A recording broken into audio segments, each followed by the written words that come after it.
Olá a todos, como é que vocês estão? Canal Luz no Fim do Túnel, com vocês de novo aqui, Helder de Araújo.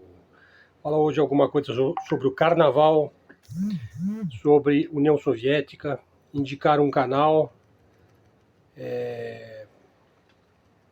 falar alguma coisa sobre a Ucrânia, sobre o Ocidente, sobre os bolsonaristas.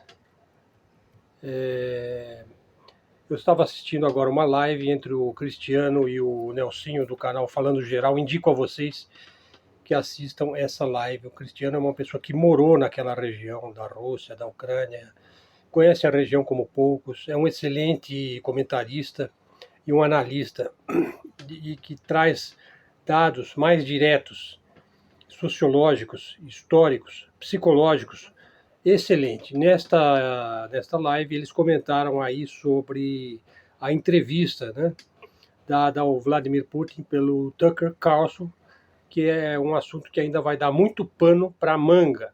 Né? O assunto não se encerra, pelo contrário, ele abre um novo campo de debates e de acontecimentos ligados aí à guerra informacional, ao soft power. E a visão que hoje o Ocidente tem sobre o Vladimir Putin, que é uma visão tendenciosa, criada pela grande mídia e, em grande parte, calcada nos preconceitos e na ideologia da Guerra Fria. Até porque nós estamos vivendo uma segunda Guerra Fria, e que talvez seja ainda muito menos fria do que a primeira. Essa daí está mais quente, podendo chegar aí a uma alta temperatura. Falando alguma coisa sobre a União Soviética, tivemos aí alguns debates aí no Facebook sobre Stalin, União Soviética. Por quê? Porque muitos neocons, aí, principalmente o chamado chapéu de alumínio, que é dessa falsa direita, muitas vezes cai no fundamentalismo político, né? Ou seja, nada se pode criticar quando se trata do candidato que ele escolheu para ser o salvador da humanidade. Então, aquilo está acima de críticas. Então, não é a nossa visão. Nossa visão é isenta. Por isso eu digo, eu não sou nem de esquerda nem de direita. Eu não estou polarizado. Então, eu tenho liberdade para criticar os dois lados. E também o lado nenhum. Por exemplo, o centro ou as extremidades. E posso apontar lados positivos na esquerda. Por exemplo, as boas políticas públicas. Eu posso apontar lados positivos na direita. Por exemplo, a necessidade de pregar o empreendedorismo, a liberdade econômica, né, o mérito. Né. Enfim, são lados positivos. Agora, ficar demonizando um e outro como um espantalho, não contem comigo para fazê-lo. Eu não demonizo, né, eu não polarizo. E como eu estou mais interessado naquilo que pode dar certo, né, eu evito. Aliás, eu não pratico a demonização. Né. Chutar cavalo morto, ou como se diz, chutar cachorro morto não é comigo. Né. Então, falando aí da União Soviética, veja, a União Soviética trouxe provavelmente mais males à Rússia do que benefícios. O Império Russo, o velho Império Russo, do czar, do czarismo, era bem quisto na Europa, de maneira geral.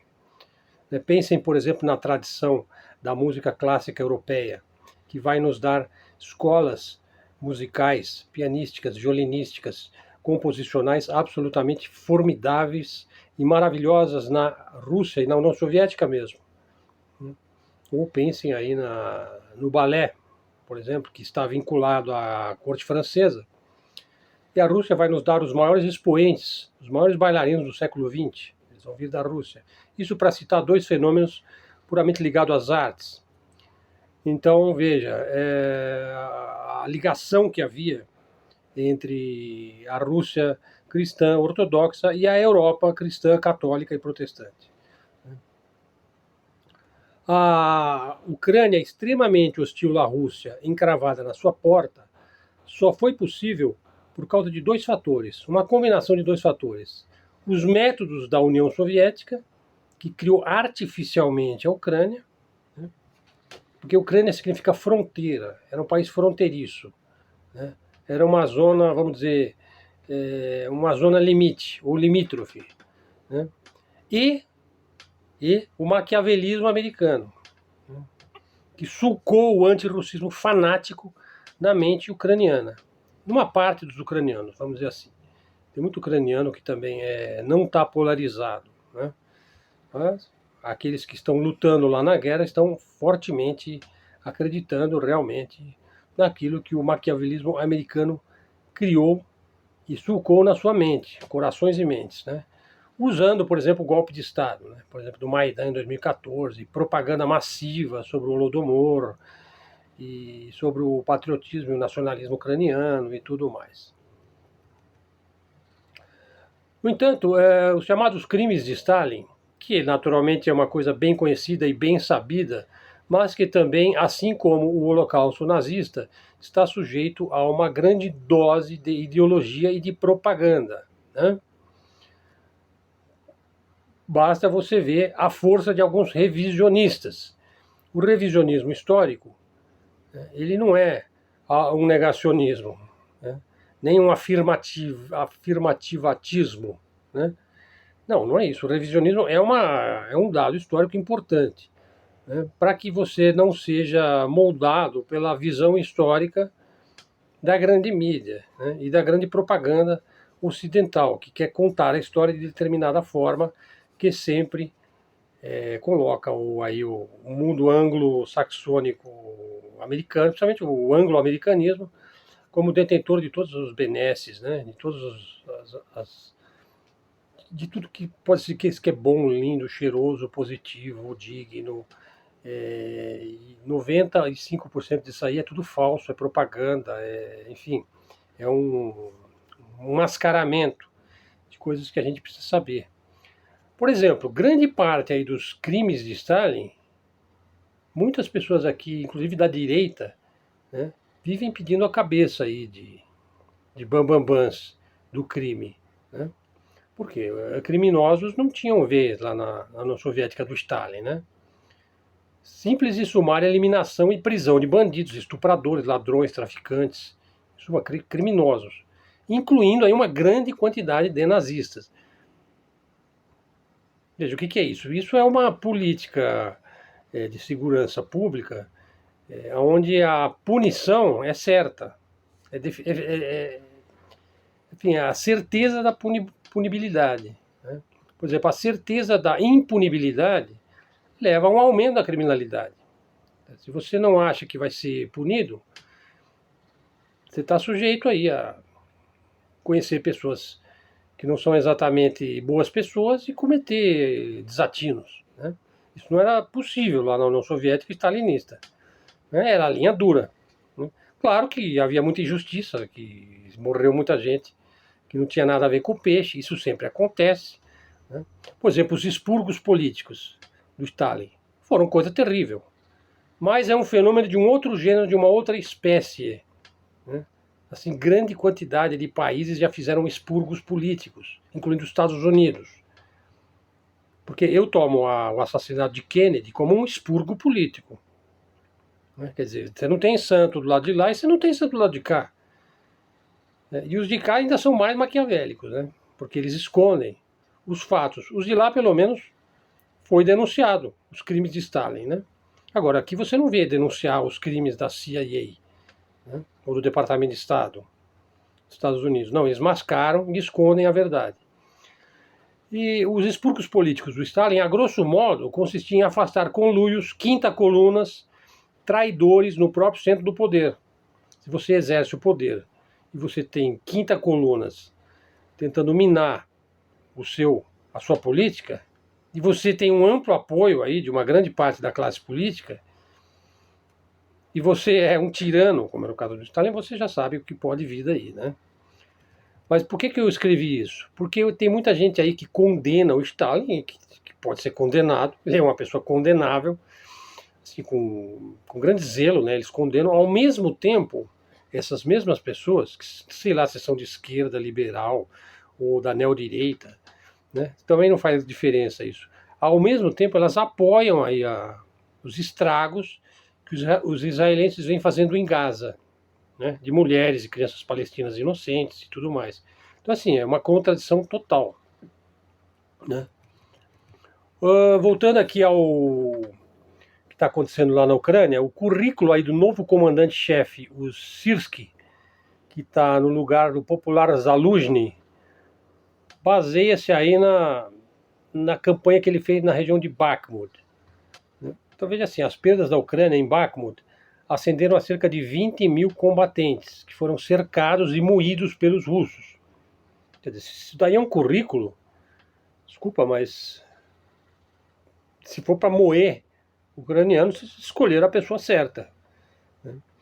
De qualquer maneira, pode-se prever aí que não há nenhuma rendição aí, nem da Rússia e nem da Ucrânia. Né? O Ocidente não entende, inclusive, que jamais haverá rendição alguma da Rússia, sendo ela a maior potência nuclear do mundo.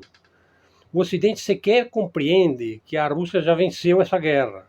Quer dizer, tudo que ele pode fazer é ficar prolongando essa guerra na esperança de minar a economia russa, de prejudicar a Rússia através de sanções, enviando armas continuamente, dinheiro lá para os oligarcas ucranianos continuarem a manter o seu poder de exigir dos russos um gasto contínuo em termos militares, em termos políticos. Né? Mas a verdade é que a Rússia já venceu essa guerra. Né? Mas, enfim, eles não vão parar. Né? O cálculo russo, na minha opinião, né, provou-se ingênuo. Tá? Por que eu vou dizer isso? Eu retiro as minhas tropas do leste europeu, que era o famoso Pacto de Varsóvia. Eu implodo o meu sistema ideológico, que era o sistema marxista-comunista, ou leninismo-bolchevismo, me torno capitalista como você. Né? Ou seja, as empresas russas vão competir no mercado internacional como as suas também competem. E você me aceita como a um igual. Né? Eu passo a fazer parte do mundo ocidental. Continuo a fornecer petróleo e gás barato para a Europa e nós podemos sentar na mesma mesa e comer a mesma comida. Ou eu como a sua comida, você pode comer a minha. Né? Você não gosta de um estrogonofe, um minestrone, tomar uma dose de vodka? Gosta, né? Bom, isso aí foi um erro. Confiar no Ocidente foi um erro. E uma derrota. Foi uma derrota. Que agora a Rússia entendeu. Né, que não há possibilidade de se entender com o Ocidente. Porque nunca se tratou de aceitar a Rússia como a um igual. E nunca foi uma questão ideológica simplesmente. Foi simples e pura geopolítica. O Ocidente quer a Rússia por causa do seu tamanho e das suas incontáveis riquezas naturais e minerais. Simples assim. Nós queremos tomar o que é seu porque nos interessa, as suas riquezas. E vocês têm que sair da frente. As coisas realmente importantes na América, falando agora dos Estados Unidos, é realmente importante para a América enviar rios de dinheiro para a Ucrânia? Eu acho que não. Eu acho que o que é importante hoje para a América é a imigração excessiva. Veja o que está acontecendo lá no Texas, né? E o processo de desdolarização global, que ainda não foi sentido. Mas já tem vários analistas apontando aí para uma desvalorização e uma queda no volume de dólar negociado aí no grande comércio externo. Então eu pergunto, até quando esses caras aí, os neocons, os excepcionalistas americanos, vão continuar a enviar farto dinheiro e grande quantidade de armas para a Ucrânia? Os problemas americanos e europeus estão na Rússia? Bom, não estavam na Rússia. Agora estão. Né? Falar agora dos bolsonaristas, né? Os bolsonaristas não contavam com o sucesso moderado e crescente do governo Lula. Veja, eu não estou defendendo o governo Lula. Estou dizendo que o Brasil está, até certo ponto, previsível, estável. Não está havendo um aumento de desemprego ou uma inflação excessiva. O comércio interno e externo está indo, caminhando, vamos dizer, não como a gente gostaria. Mas o país não está se encaminhando para, por exemplo, uma guerra civil ou para uma deflação. Né? Enfim, então, o vídeo aí do JB e seus ministros mostrou um homem aí completamente despreparado. Né? Enfim, é um fenômeno, assim. Se você assistir esse vídeo, eu recomendo que vocês assistam esse vídeo, né, e formem a sua própria opinião. Seja você de direita ou de esquerda, procure assistir as coisas conforme elas são, conforme aquilo que elas estão te revelando. Observem a política brasileira, né? Porque o Brasil, ele, com a vitória aí do Donald Trump, como está se prevendo, o caminho vai estar aberto para a volta aí, talvez, do Jair Bolsonaro, né? Ele tem milhões e milhões e milhões de seguidores nas redes, no Instagram, no Facebook, no X. Ao passo que o Lula ele não tem, acho que nem 10% do número de seguidores nas redes do Bolsonaro. Portanto, o Bolsonaro é um fenômeno de popularidade. Não se pode negar, né? Bom, pessoal, para terminar, vou falar aqui do carnaval. Veja só, o carnaval woke é um tipo de carnaval pelo qual eu não tenho nenhuma atração ou simpatia, né? Eu sou da época que se dançava carnaval na rua, né? Que se jogava água com bisnaga, que se jogava serpentina, confete. Enfim, eu sou de uma outra época, né, onde as marchinhas de carnaval eram meigas, pueris, enfim, não tinha maldade, né? Então, esse carnaval woke, maldade assim nas letras das músicas, pelo menos as pessoas não viam aquilo como maldade, porque o carnaval é uma espécie de uma catarse coletiva, onde você põe para fora, né? Por exemplo, imagine que o cara que ele é racista, vai. No carnaval ele vai com uma máscara do Pelé, por exemplo, né? Quer dizer, ele joga o racismo dele para fora. Quer dizer, essa é a ideia positiva do carnaval como uma festa catártica, né? Onde você vai vivenciar emoções, vai ver muita coisa, vai entrar num tumulto e vai ver todo tipo de coisa e todo tipo de acontecimento, né? E vai ter que conviver ali alegremente, porque a tônica ali é alegria, é festa, é dança, é marcha, enfim. Mas o carnaval foi dominado aí pelas grandes empresas, né, carnavalescas, que preparam o carnaval o ano inteiro, né? Só que o carnaval woke não tem mais nada a ver com o carnaval brasileiro, né?